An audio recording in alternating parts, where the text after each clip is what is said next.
Hey everyone, and welcome to Storytime with Highlights Magazine. My name is Andrew Wong, and I'm going to be reading for you today a story called Lights, Camera, Chewy that I wrote for the April 2020 issue of Highlights Magazine. Have you ever wanted to make your own movie? Well, this story is about a young boy named Lee who's trying to make a movie in his front yard with his dog, Chewy. The only problem is that Chewy is a young puppy who keeps getting distracted by all the squirrels running around. And joining us today to help me read this story is our very own Chewy. And it looks like he brought some of his squirrel friends along to help us with this. Well, Chewy, what do you think? Should we get going on this? All right, let's do it. Lights, Camera, Chewy by Andrew Wong, with art by Stephen Gilbin. Cut, cut, cut! I shouted, but that didn't stop Chewy from chasing after the squirrels that caught his eye halfway through the shot. This was not at all how I pictured the big chase scene of my movie playing out.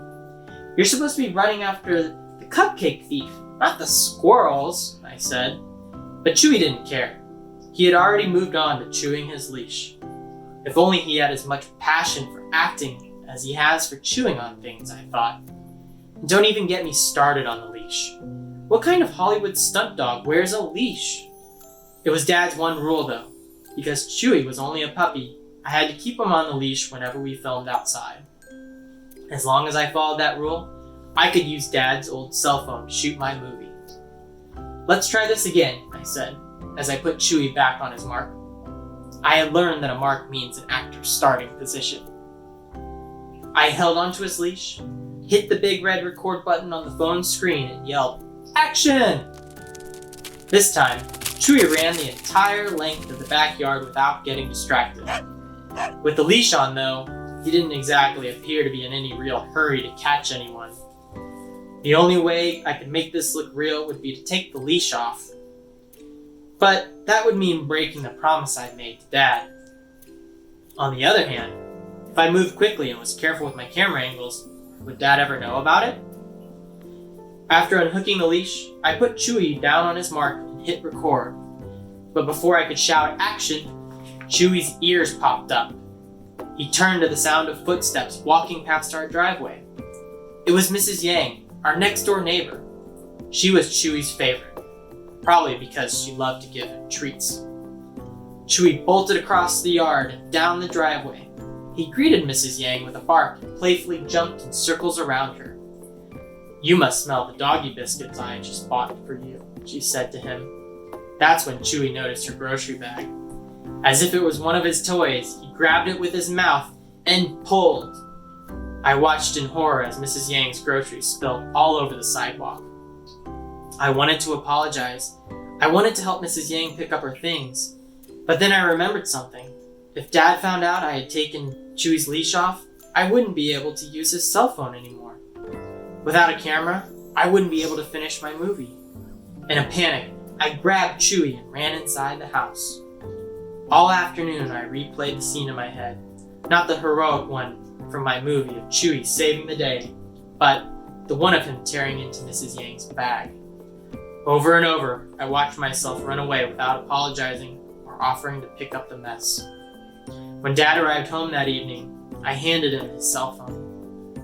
"Did you finish shooting your movie already?" he asked. I shook my head and told him everything that had happened. "Thanks for telling me," said Dad, when I was done telling my story. "I think a week off from using the camera should give you enough time to figure out how to stick to our rule and still make a good movie." I nodded. I also need to talk to Mrs. Yang. Dad stood on the sidewalk holding Chewy while I walked up to Mrs. Yang's front door. My hands shook as I knocked.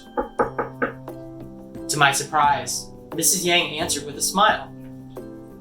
I apologized to her for running away, for not helping her pick up her groceries. I was scared, I admitted. I was so focused on trying to finish my movie that I made some bad decisions. "Apology accepted, Lee," said Mrs. Yang.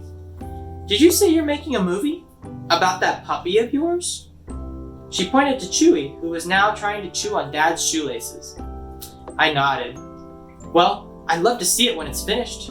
In fact, my son owns a coffee shop nearby, and he has a screen and projector. I'll ask him if we can have a viewing party there, she said. That would be incredible, I said. Maybe Chewy could come and see himself on the big screen. Mrs. Yang chuckled. Well, I'll be sure to bring some of those doggy biscuits he loves. We certainly wouldn't want the movie star to go hungry during his own premiere. Well, that's the end of our story. What'd you think, Chewy? Oh, yes, I know. I promised Chewy some of Mrs. Yang's biscuits if he sat like a good boy during our reading. I think he earned them. Yeah, okay. Well, I better go grab those. Thanks for listening. Bye.